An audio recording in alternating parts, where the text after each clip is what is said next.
grab your popcorn, grab a beverage of choice, grab a blanket, because it is time for the Witches Movie Coven. Yep, witches, talking about witches in movies. Today we've got a great movie for you. Carrie, the original 1976. Carrie. Yeah. I don't know if you saw it, but I hope you did. Let me introduce myself and my co-panelist. My name is Patti Negri. You might know me from my regular passes, which I can't even think of the name of. I'm so upset over Carrie. We love Carrie. No, I don't know. Witches movie. I cannot remember. The Witching Hour. Thank you. The Witching Hour, my regular podcast. I'm going to pass this over to my co-host, Richard-Lael. Introduce yourself and then go down the line because I'm shutting up now. Hi, I'm Richard-Lael. As you know, Richard-Lael is one name, not two. If I were just Richard, I'd be a dick. Anyway, known as the Gentleman Psychic, and I am just glad to be here. I'm glad that Courtney survived, but we'll go to Heather Greene first. Heather Greene, hello. Hello. That was abrupt. Okay, everyone's moving fast today. I am Heather Greene. I wrote a book called Lights, Camera, Witchcraft, all about the subjects we talk about here, witches in film and witchcraft in film and Hollywood film. And I am a journalist and a book editor and a witch and lots of other things, I suppose. So in the spirit of tonight, I will pass it on to who's next? Courtney. That's me. Or Jason. Oh, Jason. Wait. Wait. Courtney. All right. Well, I'm Courtney Buckley. I am Ghost Bait on Scared and Alone, as some of you may have seen this weekend. I'd like to just formally thank Patti and Richard-Lael, who were both with me on what was probably the scariest night of my life, which everyone can watch for their entertainment at scaredalone.com. But yeah, I'm excited. I watched the right movie this time, guys, so I'm ready. And I'm going to throw it to Gigi. As you can see, I'm not where I normally am. I'm in Michigan right now, and this is one of my very best friends. I am. I am Gigi. I am host of Paranormal XL podcast. And owner-operator of Ascended from Magic Boutique. And she is correct that we're just lucky to be live. Yeah. So let's throw it to Jason. I am Jason. I'm Jason. I've written 9 witchcraft books for Llewellyn. None of them about movies, but I'm especially interested in witchcraft history.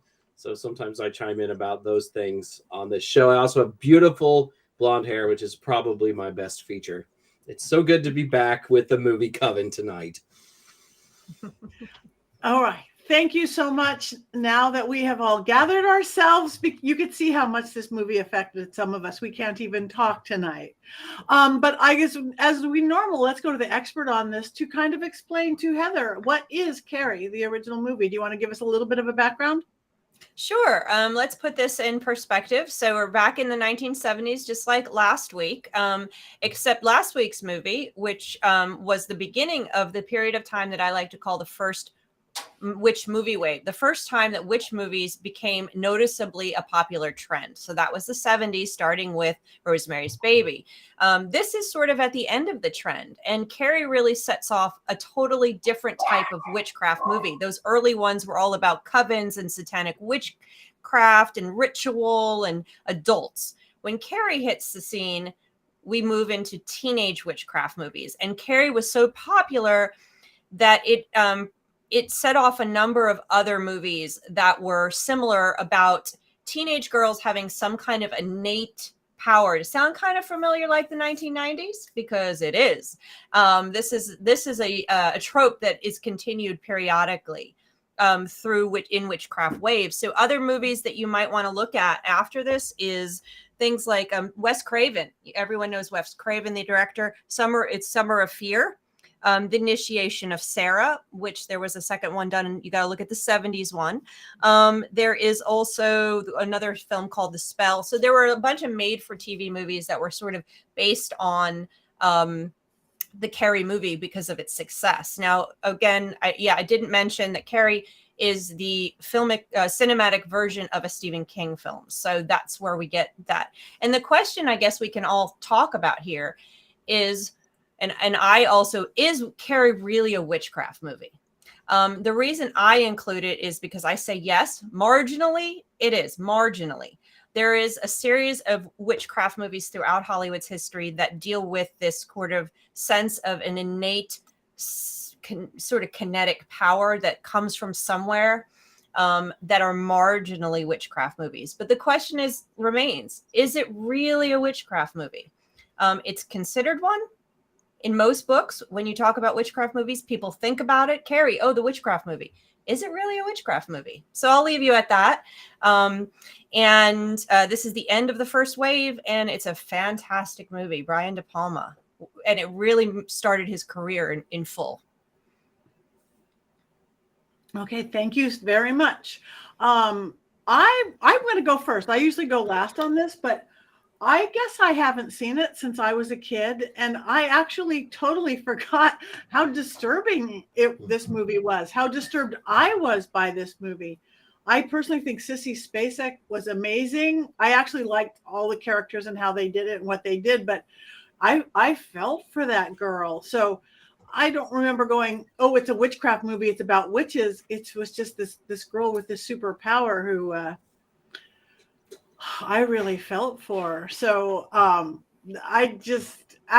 watched it like right after last week, because I'm usually watching them the day of or the night before, all night staying up, and I just want to get this out, and I've been upset for a whole week about it. Why is that? It's just like that, all that teen angst comes out to a supernatural whatever on this one. So that's all I have to say. I just like, wow.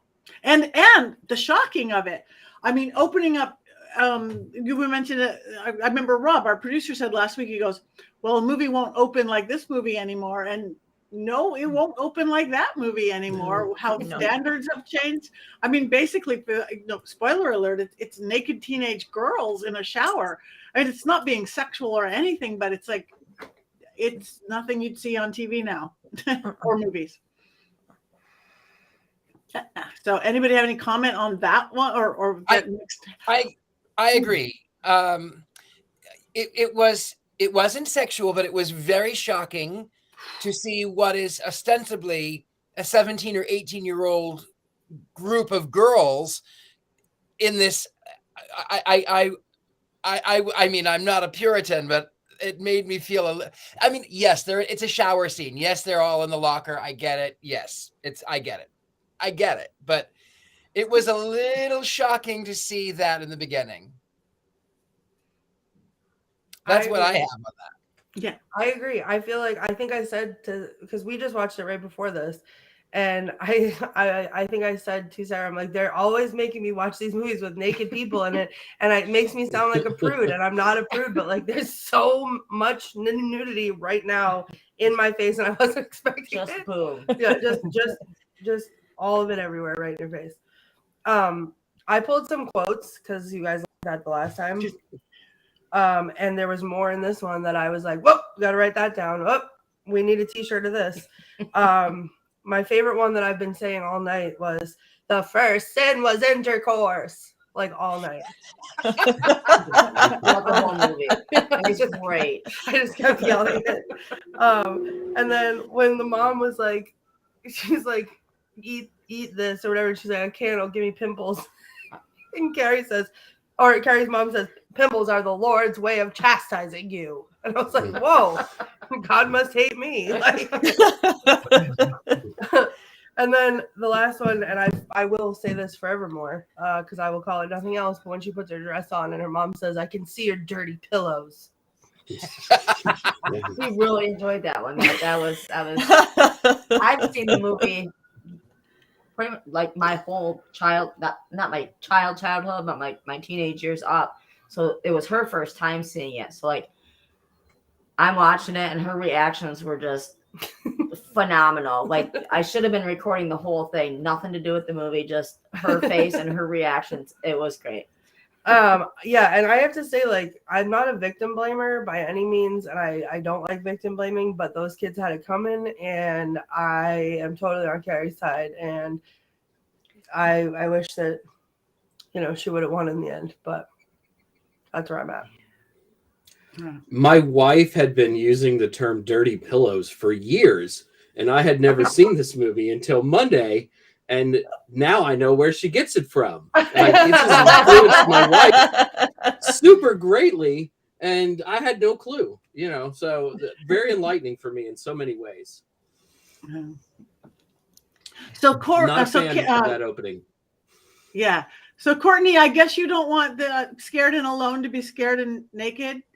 And I mean, I'm all for it. I like it. I have to tell you, forever. listen, I have to tell you a story. My boss at my job can't ever get the name of Scared and Alone right because it reminds him of Naked and Afraid, or Naked and whatever the one is in the Naked woods. and Afraid. Yeah. Okay, yeah. Naked and Afraid. So he calls it Naked. He's like, "What are you doing this weekend, Naked and Afraid?" And I'm like, "Can you stop? Because people would pay to not watch that."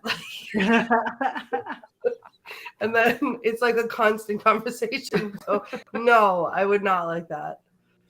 No, so instead of shaking in your boots, you'd be shaking in your bare feet because you wouldn't have on boots, and then you'd be stepping on ham sandwiches, and there you go. There'd be a lot of things shaking, Patty, and a lot of things that I'd be stepping on, and we're not gonna. There'd be some dirty pillows on the floor that I'd be stepping on. All right. I watched both the original 76 and the 2006 remake. I think it was 2000 something, 2000 anyway, 2000 remake. And the opening is the same but different. It's a shower scene. You still get that it's a shower scene. It still is.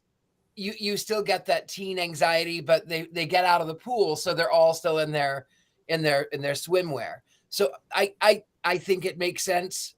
I personally felt more comfortable with the more modern version than I did the older version in that scene. I'm gonna jump in here on that scene because I think the discomfort everyone has with it is partly due to the times that we are in right now versus the times then, because during the 70s there was a lot, especially in witchcraft films and especially in occult films, there was a lot of nudity. And there was just generally a lot of nudity, especially for women during the 70s and 80s in film overall. So you have that factor. But I think also is Brian De Palma was intending to make you uncomfortable, because this is a movie about the discomfort and oppression and suppression of women and young girls as they grow and try to figure out who they are. So that opening scene, it's similar to Jaws. It's similar to a lot of the movies that were being made by these really auteur directors, that had this artistic flair that never was seen before. They had this artistic flair to do these shocking scenes in the 70s. And you see it in Godfather. You see it in a lot of these movies. And I think that's what he was intending, to lure you into this scene where you're uncomfortable. It's sensual, it's sexual, but you're uncomfortable because you're not supposed to be there. So you're the voyeur going through this going, I'm really not supposed to be seeing this, but yet I'm seeing it. But what's going on? But I'm really not supposed to be looking. And then you get into the shower scene part of it, which becomes even more sensual and even more private. You're watching this private moment for this teenage girl, which is symbolic of the way women and young girls are treated in society. And then all of a sudden the blood hits, and it's like, that's where horror exists. The horror exists between something that's so shocking and not supposed to be there with something that's so attractive and draws you in. So in between that two, you wind up with horror. And that's what makes this scene so effective. It's because our reaction is exactly what he wanted. Exactly the way he wanted to set this film up. So I think we're having the correct reactions. According to the director, he'd be very pleased. It is disturbing. The whole movie is disturbing from the beginning to the end. There's no question about it. And I want to say is that the end, I did jump. Even though every time I watch the movie, I jump at the end. Every single time. I forget how it ends. Me too. And I don't know that she didn't win. I mean, she didn't win because she, I don't want to do spoilers. Did she win? No, but she didn't quite lose either, I don't think. Right. I mean, I feel like there was like a hot second there where I was like, when she told off her mom, she did the thing that she wanted to do anyway. Even though I had never seen it, I knew how it ended. But like, she stood up to her mom. She's gonna do the thing that she wants to do. Where I was like, heck yeah, I get it. Go get it, Carrie. Like, and I think that part, my heart bled for her anyway because she was how horribly she was being mistreated. But then in that moment where she, that was like, I've talked about it before, where I love those coming into your own power moments in these movies, and that to me felt like hers, even though it was subtle. That's a big oppression to overcome, and to just say, no, I'm going to do the thing anyway. So I was really rooting for her at that point. And I think if that's the win that she gets, then great. But I feel like I don't know. I would have liked the end to be longer. I would have liked I think it went by too fast. Everybody was just, kaput, and that was it. And I don't know. I felt like it was the rest of the movie. Like, you felt all the feelings. You got into the trauma that she was experiencing. And to me, the end wasn't satisfying enough because I wanted to watch them suffer a little bit more. Like abruptly ended. Yeah. Like, oh, it's But done. they did in the remake. In the remake, they did sort of extend that ending, and there's a lot more. You feel a little bit more for Carrie even in that moment, and she even rescues the girl who sent her to prom. So you kind of feel a little bit in the remake. I don't always like remakes. The remake was good too. Separate movie, but it was also good. Well, I found that hard. Anyway, I hear some people didn't watch it. That's okay. I haven't watched the second one yet, but I want to go back to the mother, because I remember I was alive in those 70s days, and the mother, the zealot, and they're scary, sadly, people like that. But that also was when that first big Jesus people, and there were people, weird zealot, that born again or you're going to hell, because I was taken to one of those places, not by parents or anything like that. So I think it was also not just reflecting on the witchcraft, but this weird new zealot evangelical thing that was happening right in those middle late 70s, because I saw it and it was scary. And I can attest to that. Now, I'm a little bit later than that part, but my my sister's mother-in-law, deceased, every time that my sister would come over or that we would come over, she would sit down in sackcloth and ashes and repent to the Lord for allowing dirty people into her house, because we were evil, because we were not. My parents had a television, even though we didn't have a television until I was 6 or 7. But we were evil, and so she would sit down in ashes by the stove and in sackcloth, and she would mourn because her son had married my sister. It was this weird. They were very religious. They thought that everything was a punishment from God, and there was no joy. Everything. They had the long sleeves and the long hair and the high collars, and it's fine if it's a personal choice, but it was so oppressive that it was just a joyless thing. So I fully understand on a firsthand basis that religious zealotry of the mother. Yeah. This was the time that focused on the family, and the fundamentalist movement hit hard on mainstream. This was the precursor to the Satanic Panic. So all of this was slowly building in reaction to the 60s and early 70s. All of this was slowly building, and eventually coming by 79. I think Focus on the Family started in 79. You have those movements really hitting mainstream, really taking on strong roles increasingly in our society as conservatism moves in. So that's a historical fact backs everything you guys just said. And so, yeah, they're picking up on that as well. And as well as the feminist movement, second wave feminism is coming through in De Palma's thing, which is this discussion. But bringing it back to witchcraft, you think about a lot of the folk tales and fairy tales. It's always about this girl, this young teen girl who discovers her power or some kind of power or something, some kind of change around the age of 15, 16, 17. That is a trope that we see over and over, narrative trope over and over, especially in witchcraft films or fairy tales or other magical type of tales. And so that magic, that power that Carrie has, which is a gift, whether it's a gift from God or a gift or whatever, or whether it's magic or Sabrina, for example, another one that discovers her power at that age. It's a allegory for women's power. It's an allegory for girls discovering their adulthood, their sexuality, their life as a woman, all these various things. So it becomes an allegory. And that's what this is about. And that's why it still fits into the witchcraft genre in a way, even though the word witch was only used once, I believe. Wow. So it's an interesting thing. And what makes it, just not to keep talking, but what makes it really interesting tying it to witchcraft too, is that how Carrie dies, or how that whole end scene happens. There's fire. And a lot of these witchcraft teen films at this time, the end involves a fight with a mother, and fire. That's a very interesting trend that happened. And that also ties it back to the fairy tales and to fairy tales that involve teenage girls and to witchcraft. So just other little tidbits.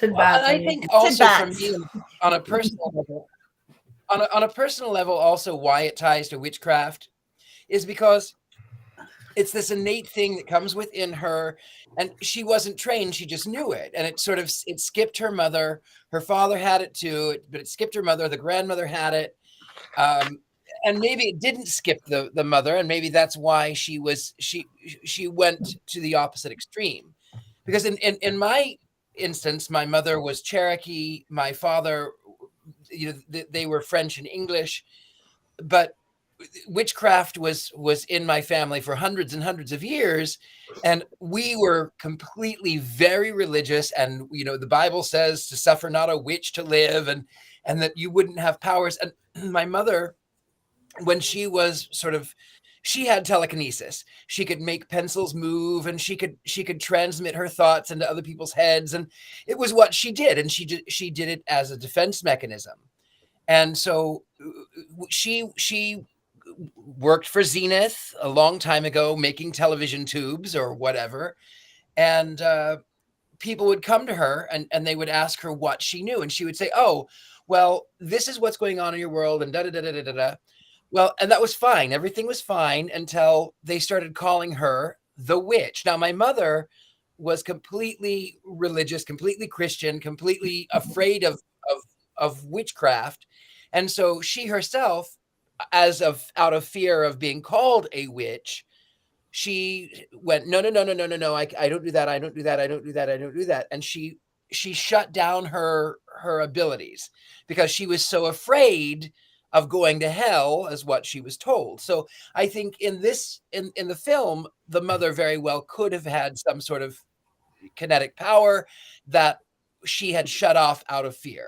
And then for me, I didn't realize that I had it. I knew things. I thought everybody knew things. I remember my parents had taken in foster kids, and well, I wasn't going to mention it, but I'll tell you. So this kid always tormented me, always tormented me. And I told him that he was going to regret it because I was going to live in Hollywood and be on television, and that he was going to die in a car accident, but it was going to happen when he was 25. And then years later, I found out that he, in fact, at 25, was coming home in the rain, killed in a car accident. And I felt like I had caused it, but my mother said, no, honey, you didn't cause it. You just saw it, and there's a difference. So I think relating it to witchcraft in that way is, I think, on a personal level, that's why it's witchcraft to me. And I want to go back to the power of of that age of people. I've worked with kids. I work with a lot of teens, preteens, in all the ways that I work, and in my witchcraft and in my like seances and what I do. When you're just post puberty and you haven't gotten too far into 20 yet, you are powerful. That's why all the poltergeist stuff seems to happen with teens. That's why if I'm doing a seance with a bunch of like teens, stuff is flying across the room much more than say if all of us right here were sitting around a table. There is, I think it's a life force. It's that fresh, past puberty, not too far into adulthood, maybe not to the extent of Carrie, but we have it. Well, is it perhaps a telekinesis film and not a witchcraft film? I mean, I'm always hesitant to say people are witches unless they choose to self-identify as a witch, or it's some sort of ongoing thread. Maybe they have a past family thing as witches. But I mean, her family's about as far from witchcraft, at least identifying that way, as you possibly could be, right? I mean, is there a telekinesis movie genre, Heather? There, you know what, there could be. There's a number, because there are a lot of movies that talk about gifts that are not specifically labeled witchcraft. They don't look like witchcraft as we know it as modern practitioners. Another movie would be called The Gift. That was, I think, The Gift is 2000. Then there is Resurrection, which is 1980. Then there is a Spitfire from the 30s. So there's a number of movies. Make Me Not a Witch is a TV show that was in the 50s. So there's a number of them, and there's more. Those are the ones I include. And I think it really I think there is no witchcraft genre formally. There's nobody that defines it in any formal way. The way I defined it in my book, I talk about it in my introduction, and what makes a witchcraft film. I had to make my own delineations. And I say, if at any point during a movie, a character is labeled as a witch, a magical character is labeled as a witch, then I looked at the movie. And in these films, they are. And I think that is, as a film that is I think these films are as important as witchcraft films, similar to the Salem films, where they're not witches, but they're called witches because of the culture and the society. So there's a lot of different types of witchcraft films. So we'll call these telekinesis witchcraft films. They're a little different than, so it's subcategories of witchcraft films, Jason. So, but I think I think telekinesis is very strong. There was a book series when I was a kid, and the girl had silver eyes, and she could move things with her silver eyes. And I remember reading that series as like in elementary school and just being like, thinking this was the coolest thing. And I wish I had silver eyes, and I would sit there and stare at things during class, hoping they would move, just so I could be like the girl with the silver eyes. So, I think there's a thing there's a fascination with it that could be a genre too in movies, probably. Heather, I used to do the same exact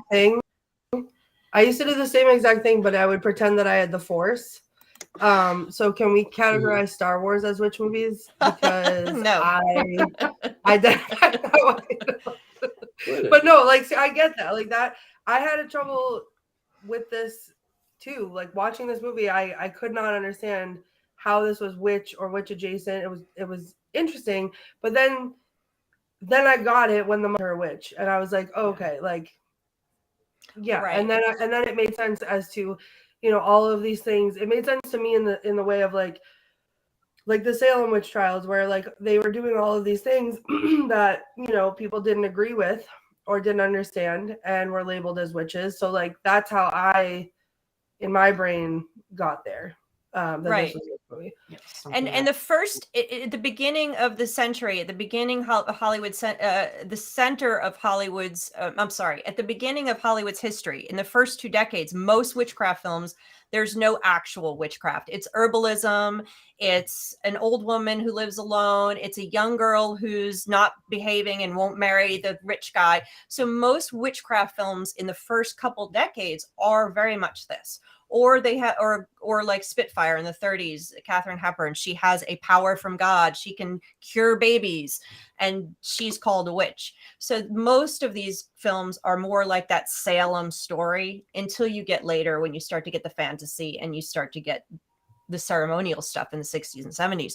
So this fits in for me. But, there's always that question. It's marginal. It's not it's not as clear as some other ones. It is worth mentioning, if you go back and you read the first witch books by people who identified as witches in the 50s and 60s, a lot of the books are really focused on developing psychic powers. And it was a big deal for people like Gerald Gardner and those sort of individuals who wrote those first books. So in a way, I think maybe this sort of plays into that, which I find fascinating. If we're trying to find reasons why this might be a witch movie, I think by the 70s, witchcraft had sort of moved away from that in the book world, where it was more about, oh, this is a religion. But it's really fascinating to read those early things and see this sort of other look at what witchcraft could be. Yeah, Right. that's a great Though point. I do get what you said, Jason, when you said you want somebody to call themselves a witch, because that's all of our choices, not Right. just used as a derogatory, you're a witch, but I am a witch. I get that purity there. Yeah. And then I'm just sitting here thinking, to completely change the subject, what if the mother won in that? I mean, she ended up Christ on the cross, right? She was the ultimate martyr. Her daughter died. Everything burned in hell fire. Maybe the mother won. Oh, I Yeah, hope that's not. why it feels like that ending was not satisfying for me for that movie. Like I wanted to see a lot more. I think it's hard because I know it's based off a Stephen King book, and he gets wordy and he has a lot to say. I feel like I am not a big proponent all the time of like a long movie, but this movie could have been longer and I would have enjoyed it if they had stretched out. There's a lot more things that I would like to see them stretch out, like her exploring her telekinesis power. Like I watched her look at a book in the library, but like it felt like she went from shaking an ashtray on a table to slamming doors shut, and it's like, well, how did we get there? And then the ending to me was too fast. I would have liked to have seen longer. Like the part with her and her mother was great. Like that was satisfying enough, like how it was. But like at the school, I don't think that was long enough. So I feel like it could have been fantastic if it was a little bit more, if a little bit more went into it. I know. I think the Courtney, morality. I'm sorry. Go ahead, Richard-Lael. I was going to say, I think, Courtney, you should watch the remake, because it does go into a little bit more of she starts studying the telekinesis, and you start seeing, it's not my, I'm not a big fan of all of the computer generated, but you start seeing her levitating books and levitating her bed, and she actually, it's in the age of the internet. So she has a little bit more, it's a little bit more accessible now. So I think you would really enjoy the remake. But anyway, I think that's what we're gonna do when we get off of here. I think the ending, and I think getting, and this is very much like similar to what we discussed last week, is that this film has an artistry that you can't. It was Brian De Palma's artistry, the way the story was told. And I think the end of the film is similar to the beginning. It's not meant to be buttoned up. It's meant to be disturbing as the beginning. And I think it asks the question we're asking, who won? I think that's what it leaves you with. Who really won? Nobody really won. Carrie didn't win. She got revenge, certainly, but did she win? The mother didn't win. She got to die on the cross, like you said, but did she win? Was she the winner of this? No. And in the end, the girl who survives is shaking. She's got trauma. She's going to have PTSD the rest of her life. Did she win because she survived? I don't know about that. So I think the end it's really disturbing, which is very, very telling for a 1976 film during a period of time where our society was really in flux and changing, and people were really disturbed. They were concerned about where things were going with our country at that point. So it really sits very well with all of that. This movie captures the disturbances and the anxiety possibly of that decade in an artsy way. So in the retelling, you're not going to get that, of course, because it was made at a different time by a different person. So, and I think I have to agree with that, because I feel like, again, and I say this a lot when we watch these older movies that I haven't seen, if I had watched it when I was younger, or I had watched it when it was a little bit more timely or more relevant, it probably would have affected me differently. But I'm used to seeing today's movies. So to me, when you have this like slow burn in the beginning, I get cinematically why that's fantastic. And I agree that it is cinematically fantastic. It's just not my, like when it goes from slow burn to I have 2 minutes to like process the end of the movie with all this like fireworks going off in my face. I didn't even have time to be disturbed because I was like in the flow of the movie, and then it was like over. There was no processing. Right. And I love a slow burn if I have time like to process the end. So I think that it's a great movie. And I think last week even Rosemary's Baby was a great movie. I got that. For me though, it just is, I would have liked, I guess it's just not my taste. I think I see why it is great, but like, and it's not that I was like expecting a happy ending. That was a funny comment. No, but I also didn't expect it to be like completely resolved. I just didn't have time to process what was happening because everything that happened so quickly. So it's not, I would like open-ended questions. I'm all there for it. Like, you know, not having a fully resolved anything, great. But it just was like, it was there and then it wasn't, and then it was over. And I was like spinning my head around. I think Courtney brings up some real points. When I was watching the movie, I'm not a huge lover of the film. I would say, well, I probably will say Wands Up, but I'm still sort of torn.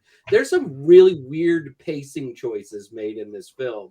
Like you could have gotten more depth and backstory with Carrie and her mother, or how Carrie chose to like develop her powers or whatever else. But instead, we're taken on a shopping trip for tuxedos with the male characters for no reason that I could really comprehend.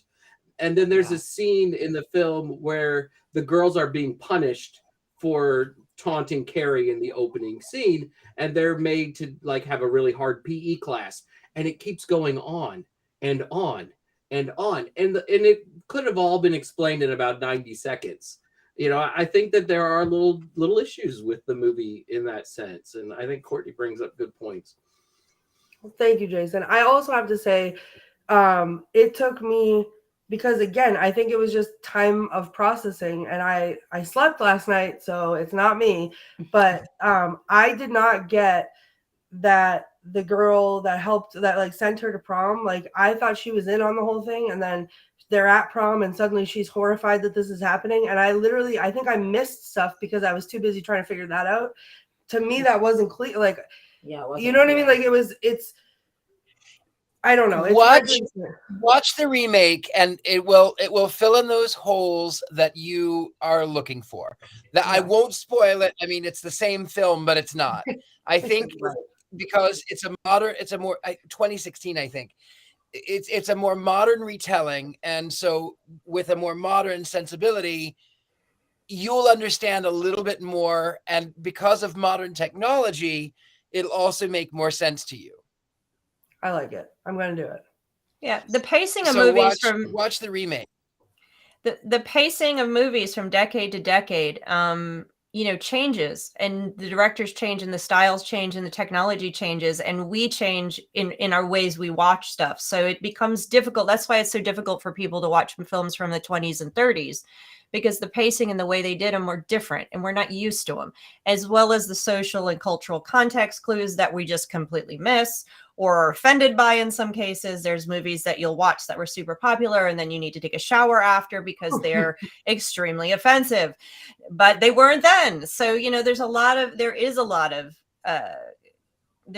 of context that's lost, as well as our ability to watch films. They move a lot faster now. We're used to shot by shot by shot going way faster. Now, if you were to take a movie from the 30s and 40s, for example, and actually record the length of a shot, average in a movie then, they're longer than they are now. They're much shorter. We get a lot more shots within a period of time. We're used to having to process faster. So when you get movies that are slow burns, like you're talking about, they can be harder to watch for us because we're not used to that. And so that's another factor that's playing into these older movies when we watch them, that makes them a little more difficult. You kind of have to reset your brain and just go, okay, I'm sitting here for 5 minutes looking at two people talking on a screen in a 2-shot. This is getting really boring, but it's the way it was. Well, So doesn't that reflective of the social media world we live in? We went probably. from, I remember MTV generation when everything was so fast. We're not MTV generation. We're TikTok generation now.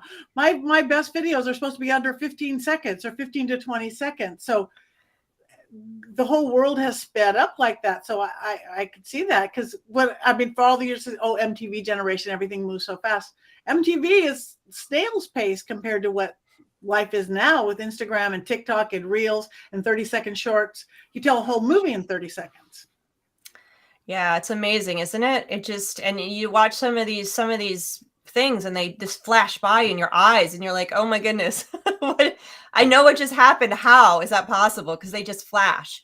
And then, 20 seconds, 15 seconds gone. Our attention spans are getting shorter maybe, and as well. So it's interesting. It's really interesting. I feel like, though, for me, like, I have raging ADHD, so I doom scroll constantly. Like, I am the biggest proponent of those TikTok videos. Like, if it's when the first 5 seconds doesn't grab me, I'm on to the next one.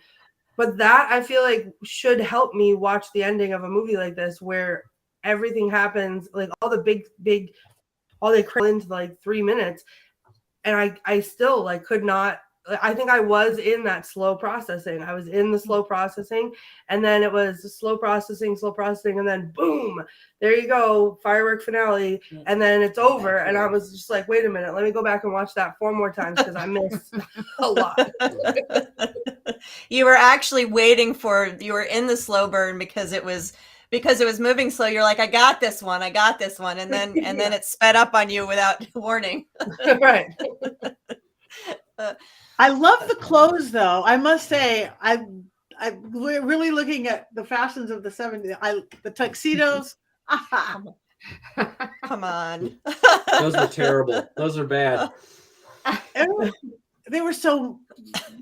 I loved them. Those are bad tuxedos. If you want good 70s clothing, you can just go watch Mrs. Jones or Daisy Jones and the Six.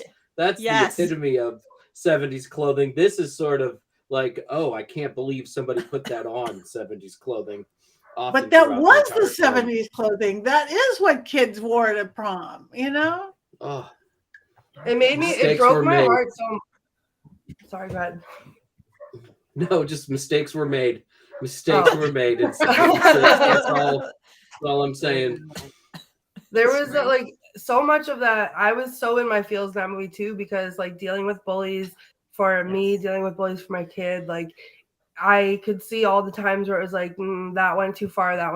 Like when he kissed her. Oh no, it was the part where they were getting out of the car and she went to open the door for herself and then she closed it and waited, and like you could see the look on her face that like, and I looked at Gigi and I was like, my heart is broken. Mm-hmm. Like, this is horrible and I can't stand this. But like, I don't know. I don't remember where I was going with this. Oh, but like watching her like doubt herself and like, but she was so beautiful and like her hair was so beautiful and her dress was so beautiful. Yeah. And I just wanted to reach through the screen and strangle people, which is why I did love the prom scene, because ultimately everyone got what they had coming to them. I don't know. We got to see her have a moment of happiness, right. And that's what it showed. And that's like what got me. She was genuinely happy for 2-3 minutes or whatever it was up there before the blood got spilled on her. But she was so happy. And I think we've all had that moment where you're just like, this is my 30 seconds and everything is great. And it just got taken away from her. It was so right. But I think it makes me sound sadistic, but like I wanted to watch them pay for it for longer than 30 seconds. Yes. Yes. I think that's really that's really what it was. Yeah. What I wonder, really. Oh, sorry. I think it was a lag. What I wonder about though with this prom scene was that, did they deserve that? I don't know that they did, because part of the thing is even the teacher that helped her slapped her in the face to get her to calm down because it's so 70s. But even the teacher ends up by being slaughtered. And I wonder if was everyone laughing at her at that moment, or did she just snap? Was it so much pressure on her that she thought that everyone was laughing, even though probably a lot of people were horrified? Yeah, I think that's exactly right. Well, That's even exactly her date right. was like, Right. what the hell and stuff like I think because then it showed in that spot her vision got all like weird, and it showed it with the different people. They're all gonna laugh at you. They're all gonna laugh at you, and I think she just snapped and figured everybody was laughing at her, so everybody's getting it. And you know what? Whether they were laughing or they weren't, they deserved it. So No, they did not. They did not all deserve it. They did not all not deserve all it. of them, but the Not majority. all those. Yeah, but the people who deserved it ran away in a car and then got what they deserved. But the entire school did not deserve it, especially everybody in the the gym class did. The kids who were trying to help her. I'm gonna And in the book, she actually ends up by she ends up by destroying the town. In the book, and if people sit by and don't do anything when they see that happening, that was in front of everybody. Like, people did, not just at the prom scene, but people bullied her in front of people. Like, and if you sit by and you don't do anything, then I'm sorry, but you are part of that. But not all those kids were there in the shower scene. I mean, that was a full prom. I mean, I don't know. It's murder and death seem like perhaps a bigger punishment than what even some of the really bad kids desered. Certainly, I wanted Nancy Allen and John Travolta to get theirs. Travolta was so happy goofy to see that. in this. It was so goofy in this movie. But no, I mean, but if you want me to be in the slow burn, which I was, then I need everybody to go and I need to watch it. Just gonna slow burn the first half, not the end. And the slow burn is not discerning. If I'm slow burning with Carrie, I am Carrie, and everybody deserves it. I think where I get it. Go on. Oh, I was going to say, as I think someone brought up a point that scrolled by already, is that the slow move of the slow movement of the movie up until that point is just really investigating and kind of keeping up with Carrie and how she is being bullied and how she is feeling, and so building to that point where she snaps. And she's not just bullied in the school, so she snaps because she also has no context for dealing socially, because her mother has done what her mother has done to her. Her mother has kept her in this childlike state where she can't cope with anything at all, and so she winds up snapping, and the snap is fast. And I think that would be the timing for me, because it didn't bother me, but the snap is fast and it's harsh and it's over. And then of course she has to be punished for the extremes of her reaction, because like I said, she doesn't win, the kids don't win, the town doesn't win, the mother doesn't win, and even the people that survive don't win who see it. So in the end, it's just an extremely tragic story. It's more Shakespeare tragedy probably in that way than it is anything else. And I think the most horrifying thing, the thing that truly makes it a horror, and we were talking about this a minute ago, is the tuxedos. So bottom line, that's the most frightening part about the whole movie. This comment right here, like John Travolta, I saw his name come up in the beginning and I was like, what? I didn't know he was in this movie. And then I think my favorite part of the whole movie was his goofy face showing up for the first time, because he was so ridiculous in this movie, and they were just slapping each other. And I was just like, what are we watching? Slap, kiss. Like, what is happening? What are we watching right now? Right. Well, I don't think all the kids were laughing at her, because I think Robert had mentioned it and somebody else agreed with it. I think that was her snap, because I think there was one little shot that you saw everybody horrified looking at her with the blood on her. Yeah. That was just, she lost it. So I don't think they all deserved it, but I get you, Courtney. Anyway, I guess we probably should vote. We're getting close to the end. So we want you guys in our audience to vote too. Wands up or wands down? Carrie, the original film, wands up or wands down? I'm just worried about ever upsetting Courtney at this point in my life. You know, I mean, No, you deserve to die, Jason. You have upset me. You know, Listen, I'm scared. You have to, there might be a little residual feelings here from our investigation on Monday night, so that could also be playing into this. But can I just clarify? I did not mean when I said that like that I thought everybody was laughing at Prom. I'm talking about like if we're just everything, just this is happening throughout her school, obviously. Like it's not just a one-day event. So I'm talking about everybody seeing this go on at school and not doing anything about it. Right. So I just wanted to clarify that. Yep. Yes. I think you were clear on that. Oh, So good. it Okay. looks like us, mostly ones up or crooked ones up. See, I was so disturbed by it. I would not say it was one of my favorite. I like Rosemary's Baby better. Not that we compare this week's to last week's, but I think it was a really good movie. So I'm giving it a ones up, even though I'm not going to watch it every day. Yeah. And it looks like we've got a lot of Yeah. ones up in our audience right there. Ones up, ones up, ones up, up and away. So, Carrie, check it out. I think this one and last week's are the two best witch films of this period of time that we look at during this witch wave. I mean, they're just the two best made. Everything else is B, and it's fun to watch, though. I know Courtney's watched a few from the 1970s that were fun to watch. So, So do we know what we want to count- watch next week? Did we have that planned already? I think we do. Okay, The what are we going to plan watch was- next week? Heather? Well, it says Renfield. Yeah. Okay. And Let's do Renfield. Yes. So everybody's got to go watch Renfield. We have to go to a theater. I'm so excited. I love the movie theater. Bring Black Phillip Yeah. with you. Bring Black Phillip. There'll be I no went to a live tweeting screening the of film. it. I went to a screening at USC and they gave everybody like the world's cheapest fangs, those little like Halloween ones. So I was at USC big fancy theater with everybody with fangs and the director and the music score and all that. So, all right. So let's do real quick. I only have a few minutes left. Everybody check in anything you have going on where people can find you, like you, and follow you.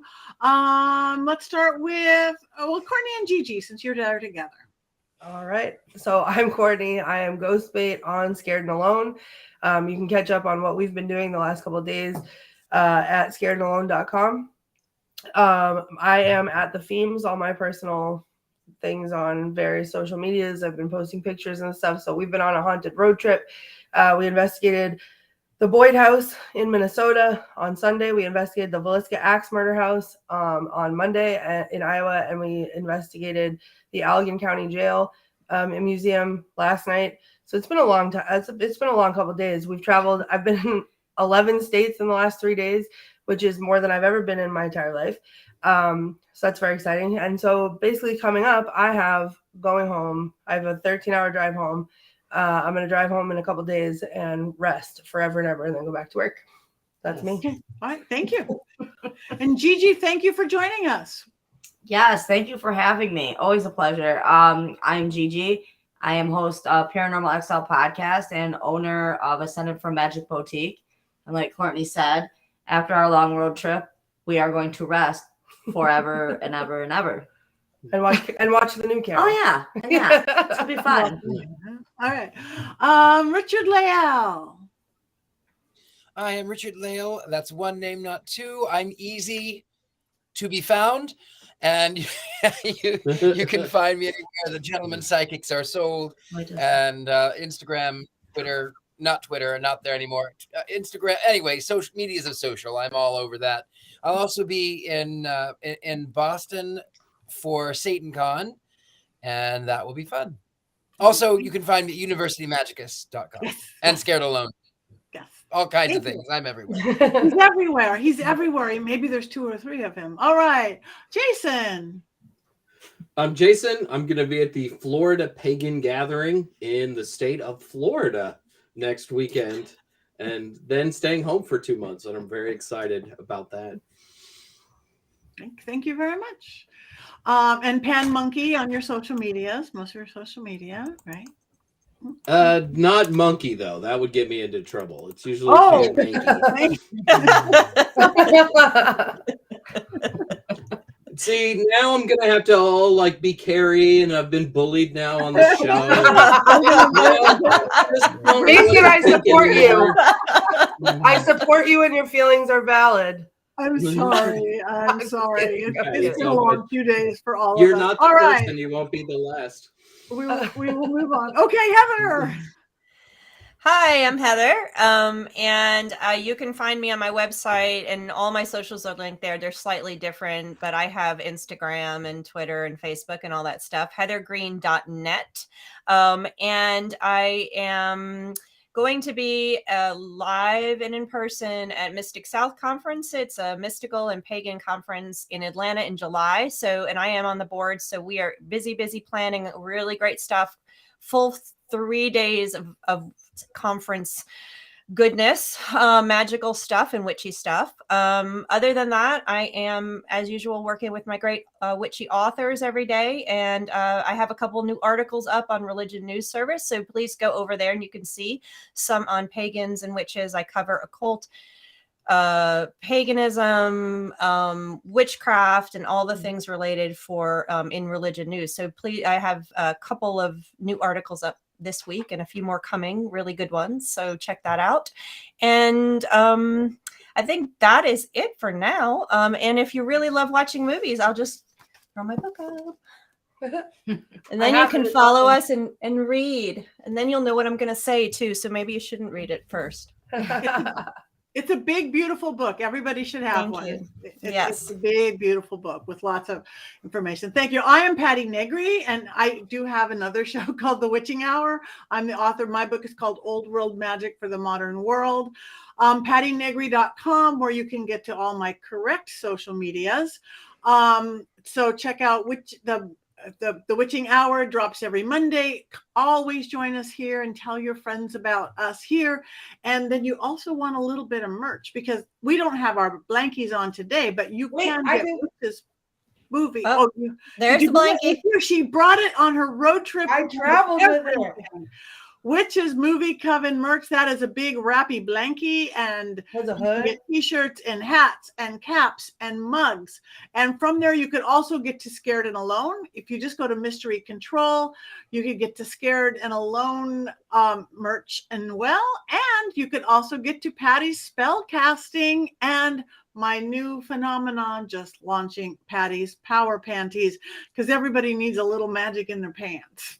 And you can have it now. Patti's Power Panties. So go to Mystery Control and you can have a whole new wardrobe from the skivvies up. So I have our beautiful Black Phillip t-shirt on tonight. Under my hoodie. That's beautiful. Yeah. I love it. Yeah. Would you like to watch movies deliciously? You can with this t-shirt. And I have to spread more out. I have like 1,000 Black Phillip postcards. I have 1,000 Witches Movie Coven postcards. I need to spread them out to spread the love, because my whole office is stacked up with this stuff. But we want to thank everybody for watching, listening, tell your friends, post and repost. And we have one more thing to do in our remaining 2 minutes. Oh, and Black Phillip. Somebody keeps missing Black Phillip. Everybody needs a Black Phillip. Yes, indeed. We do not sell these yet on Mystery Control, our websites. I don't know. We should probably figure out how to get a Black Phillip, because, but yes, get a shirt, get a mug, get a Black Phillip. And now we're going to go back to our last moment readings. We have one more thing.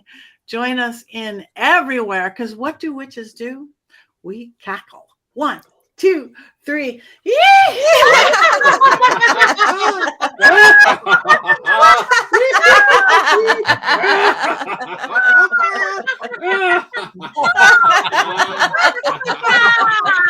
Oh, we started early. We have to keep cackling. Oh no. That's exhausting.